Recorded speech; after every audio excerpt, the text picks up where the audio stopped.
Welcome back to Nick Lenz Comic Corner Classic. That's known classics. This is episode number 2335 and Doubleshot number 2229. Now I got Captain America trade and Iron Man trade for you. First we have is Captain America Epic Collection Volume 20 Fighting Chance. Of course, the main issue is written by Mark Greenwald. This is during his run. We have issues 420 to 430 of the main book, the 13th annual, Nomad, this is from the second part of the series, 1819, Captain America Medusa Effect, and Captain America's Last Nick Fury Blood Truce. The Medusa Effect, this particular one-shot, one of the most noteworthy things in this one-shot is the fact that Captain America shares a kiss with Baron Zemo's wife, who also happens to be the mother of the second Baron Zemo we see in the comics. Yep, it's a World War II story. It's really good. I thoroughly enjoyed it. By the way, the some of our green we have Famous Caesar, Roy Thomas, Howard Schenken, Ben Schwartz, and Ron Martz. Artwork by Rick Leaves, Rick Myers, Bill Willey, MC Wayman, Rick Buckler, Phil Gosser, Dave Holder, Arvo Jones, one of the artists behind Iron Fist, and Andrew Curry. Artwork, basically front cover, from book cover is Dave Hover. The book covers time period of October 1993. Concludes in August of 1994. Yeah, the way they have it here is that we have Catalog 420, then Nomad. Basically, it's a cross between two books. And then what about the Medusa Effect? Medusa Effect comes between issues 423 and 424. So we have 420 with Captain America's fighting Blazing Skull. He's working with Nick Fury to take on look like some hydrated. It's big action issue. Like, you think he's going after Red Skull, but nope, he's not there. Then Quasar shows up, yes. Fun fact, Mark Greenwald actually wrote Quasar's solo book. His one and only solo book in the entire character's history. At no point has Marvel Comics ever considered giving him another ongoing series. It lasted for 5 years, which means it lasted for 60 issues.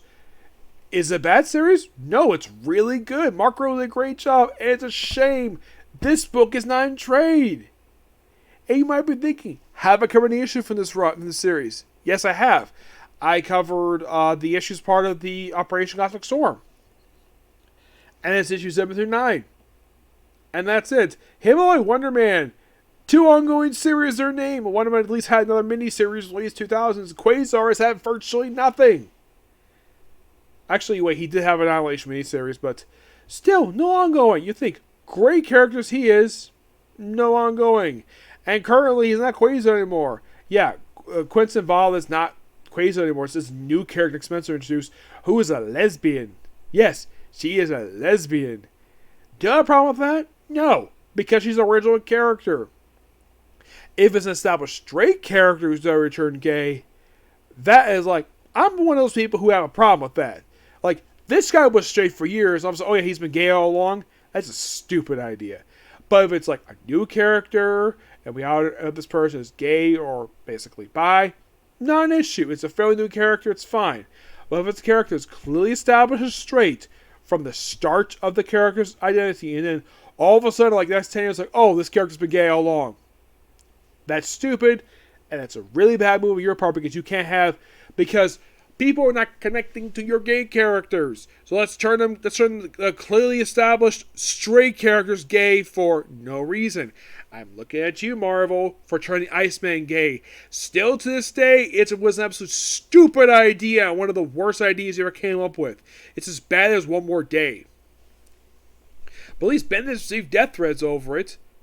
I'm sure Quesada may receive death. I heard he got booed out of a comic panel for that nonsense. Yep. So yeah, after Quasar finishes his stuff there, they have a Blazing Skull. Yeah, then of course we have the Night Shift. I think it's Night Shift. It's some crew. I think it's a skeleton crew shows up. Yeah. And the Red Skull pops up the book with Machine Smith. And they continue Nomad, just one time enough, yes. Yeah, Nomad stuff, basically Jack Monroe. Here's a fun fact about him. Raph, this two-parter wraps up for Nomad. His book managed to last for another 7 issues before being axed by Marvel Comics. Yep, and you know the strange of Jack Monroe happened after this book got canceled? He did virtually nothing until he got killed off at the start of Ed Brubaker's run for Captain America. No, seriously. This man did virtually nothing. And you're thinking, really?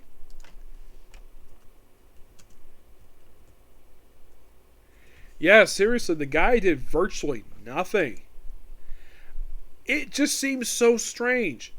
Interesting character he is. Famous season will determine to be Nomad. And like, okay, so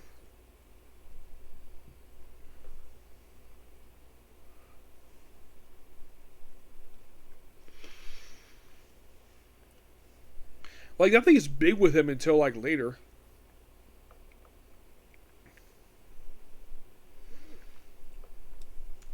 I mean, that's one thing I found to be so strange about this character. It's like, okay, so you turn this character Nomad, and then like you do nothing with this character. Yeah, and it lasted for a whopping, I think it was 26 issues. No, it was 25 issues. So it managed to last for another 6 issues. And then the book gets canceled. Yep. It gets canceled.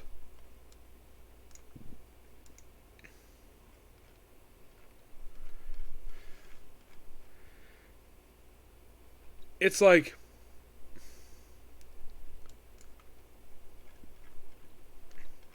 yeah, he's around for a long period of time, and then once this book ends, it's like, oh, he pops up in Captain America Living Legend, then he pops up in Thunderbolts. Yes, Thunderbolts. Does he become part of the team? No, he's operating Scourge, the Underworld, during this period of time. Yes. He went named Scourge for a certain period of time, and after issue 50 of the book, popped up in Captain America 50, which was the last issue of Volume 3. Yes, seriously. The final issue of this book here. And he just basically hears hallucination. But aside from the Get Craven book, which he appears there probably as a mention per se. Yeah, he makes a very like a cameo appearance in the book. And then he gets killed off in issue Captain America. Yeah, he is found dead in this book. Yep. Winter Soldier kills him off along with the original Mother Knight. Yeah, he kills off 2 characters in the same issue. Excuse me. By the way, when he's murdered, he's found in the trunk of a car. I'm not kidding about that. They kill him off and they just dump his body in the trunk of a car, which seems so strange the fact they would do that. But yeah, they did do that.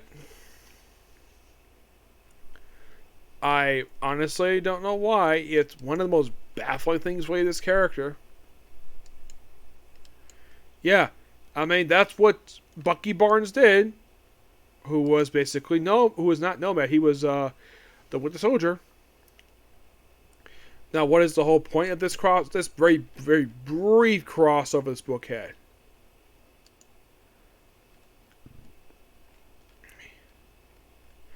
The only reason why they included this basically because it deals with the whole thing with Dr. Faustus. Anybody think it was Mark Greenwood in the book at the time? No, it's Fabian Caesar.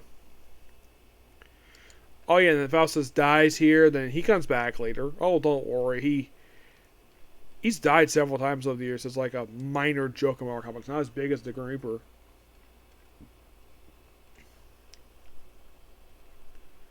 But like prior to this, he didn't do very much. Like prior to this book, he last appeared back in Captain America 326, and then after appearing in 2 issues of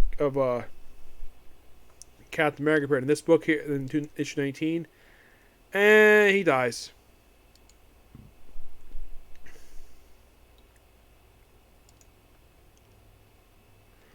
I have no idea why. And then we have the fight in 422, a guy called Ballistic, who is only having 2 appearances in his entire history. Just this one issue and Captain America Living Legend, and that was it. And 423 has a flashback with Namor where he fights Nazis. We even have an appearance here by FDR, who's walking a little bit for some reason, which... Did the artist forget the fact the guy was in a wheelchair? Why the heck is he walking for? No cane, nothing. Then in issue 224, this one's quite interesting. He takes the guy called Sidewinder.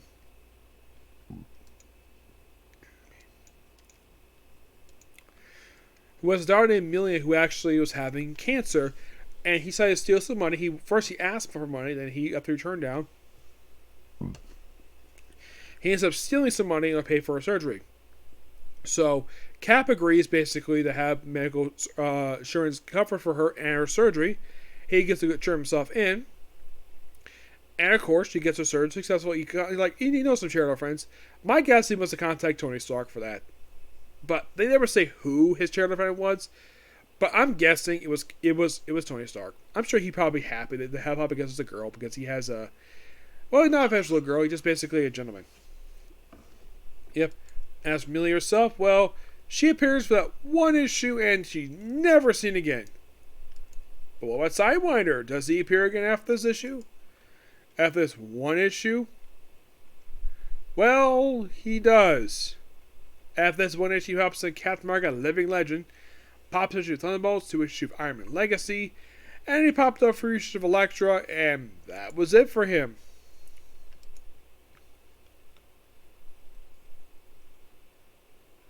He also has work on Fabian Sienkiewicz, who is a Jim Shooter creation.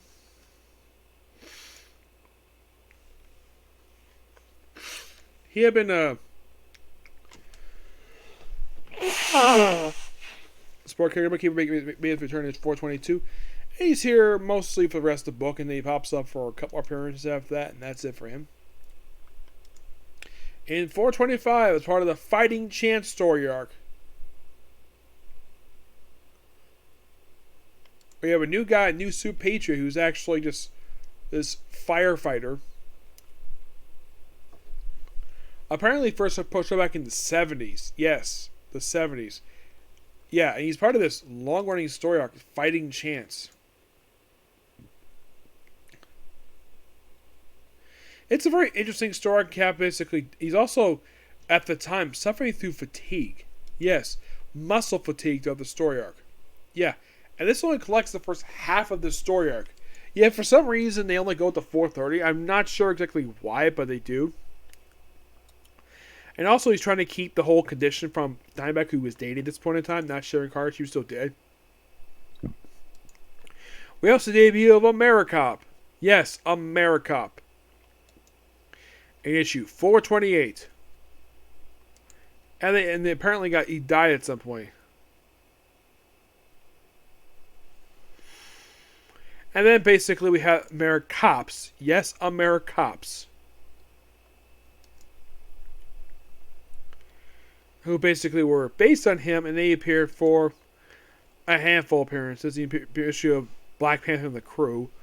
Last appearance was in Captain America Volume 9, number 11. That was the last time they appeared.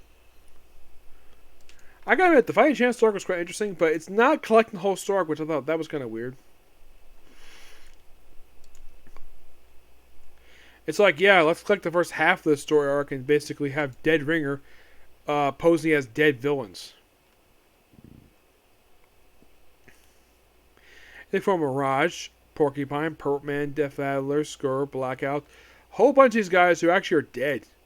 Well, not all of them anyways. Porcupine, yeah, he's dead. Death Adler was dead. Like, basically all these dead characters. He only appears until, like, 420, and then he's taken out of the story. He comes back from one appearance, and that was it. There's even a character called Gold Digger in this issue. Yes, Gold Digger. And you're thinking, now, there's a comic called Gold Digger as well. It has nothing to do with this character at all. Nope, she's popping here at the last appearance in 395. And then pops up for Wishes Avenger Solo, and that was it for her. Yep. And the one shot just Nick Fury and Captain America team for a story. This book is pretty good. I give this book roughly a 9.5 out of 10. Alright, next up is... Excuse me. Well, this book in particular, we're going to be discussing part of this issue. Now, I would be like, oh, maybe I could discuss the next one. No, I'm just going to end with this one here. We have Masterworks, The Invincible Iron Man, Volume 13, which I'm going to only discuss issues 113 and 119 in this book. Yep. And this is the start of the era of awesomeness, I feel. This is what I call it for the book. Yes, an era of awesomeness. Well, we have Dave Michelini as your main writer, for issues 116 to 128 of this book. He co-writes with Bob Late, who does skip one issue. Yes, he skips one issue. He skips issue 122. Bill Mantle is also co-writer too for these issues, with issues 113 and 115. Jim Shooter does 122. John Young Jr. is the artist for these issues, doing 115 to 117, 119 to 121, 123 to 128. Herb Table does 113. So does Keith Pellard. 114 is Keith Giffen. John Byrne is 118. Constantino does 192. This book covers the time period of August 1978 to November 1979. So basically, yeah, with the very next book, I'm in the 80s. So, in the first issue, 113, by the way, like I said, I'm only discussing issues 113 to 120, 119. The reason why, because 120 to 128, I've covered already as part of Dean Ball's story arc. First issue, fights Unicorn. Yep, fights Unicorn for this opening issue. Yep.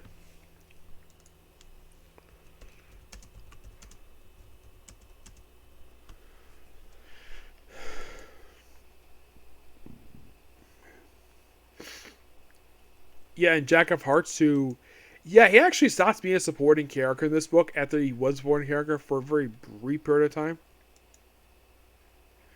Yeah, he came in 102 and doesn't finally leave until 113. Yeah, this was the last appearance of the book. You might be curious, though, does he ever return to Iron Man after this one? No, he never returned to make appearances in this book. This issue was the last time next appearances in Defenders. Yeah, he leaves because he feels as though it's time. Yep. Jasper Stillwell, meanwhile, though, who's currently in Zombie Comics, he, of course, had been a regular character in the book since issue, he appeared in issue 1, he appeared on and off since then. He left in issue 42, came back in 96, and he's here at the 113 as well because he was recalled the Shield. He comes back in issue 174. So, yeah, the Jack of Hearts pops up in Defenders, while Jeff Still pops up in another book after this one. In 114, he takes an Arsenal. Yes, Arsenal in his debut appearance. And you're thinking, Arsenal? Yeah, just like in the show, basically, Arsenal was a character associated with Iron Man. Well, I think next appeared in the Avengers Annual. Yeah, he appeared in the Avengers Annual as well. I can't remember him seeing it. I think he first appeared there, but this is Arsenal Beta. His next appearance was Avengers Annual number 9. And then he appeared for Grandpa Quit 82. And after that, nothing for years. Yes. Now here's the thing. When he appeared in the annual for Avengers, that was back in 1979. His next appearance wasn't until 6 years later. Excuse me. This was in 1978. The next appearance was like a year later. And then here's the thing. After 282, his next appearance wasn't until 2010. Yes. Where he appeared in, basically 28 years later, and after that one issue for Avengers Academy, he became a recurring character in Tony Stark Iron Man, and he appeared in Iron Man 2020, and that was it for him. No, seriously, we have guest appearances by the Avengers because they're called in to help out Iron Man. Yep, and then they fight the Anti-Men, who was just their last appearance in comics. Well, for this lamp anyways, they're here for 2 issues and they hop up in Daredevil. After Daredevil, hop up Code of Honor, GLA, and a few other one-shots, and that's it for them. Yeah, this version disbands. Yep. We also have to take on Spy Master, who is a long-time Iron Man villain. He got killed off a few years ago. And then 117 basically continues fighting the Spy Master. And 117 is nowhere the first appearance of Bethany Cabe, one of the many love interests of Tony Stark over the years, and somebody who I very much support, basically, him getting whipped, but nope. Marvel basically wanted to give somebody else. Basically, him or her probably her Potts. And at 118, we have debut of Bambi Albergeist, who was Tony Stark's longtime secretary for years. And the matter of fact, she made her and we also see first appearance of Rhodey.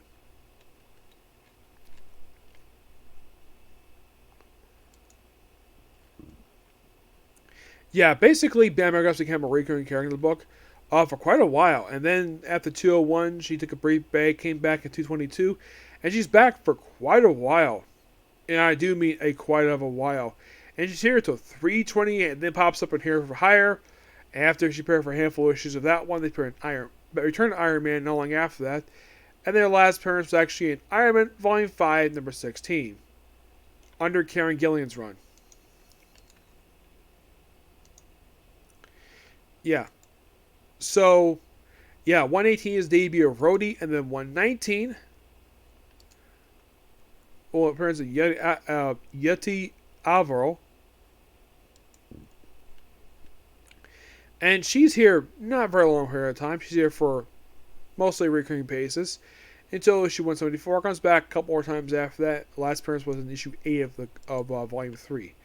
Now, if you're curious, what does Rhodey look like in his debut appearance? And same with Bethany Cabe. Bethany Cabe was hired as Tony Stark's new bodyguard.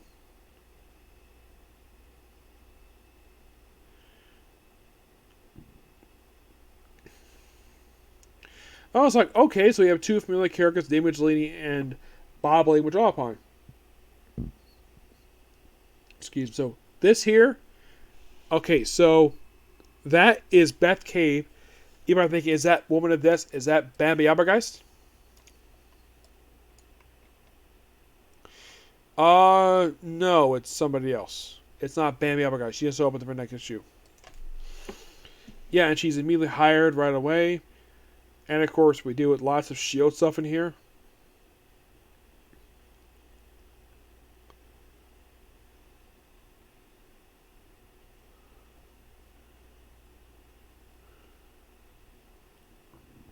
Now you're probably thinking, what was Rhodey's debut appearance?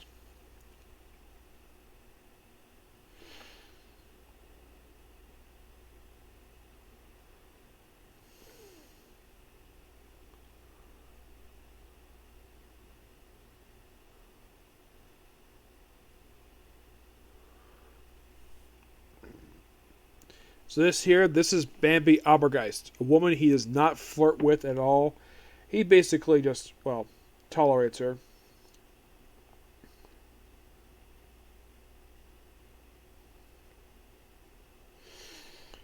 Anyway, I think, okay, where's Rhodey, you might ask? Well, this apparently is Rhodey's debut. That's Rhodey right there. Yeah, well, apparently he's part of S.H.I.E.L.D.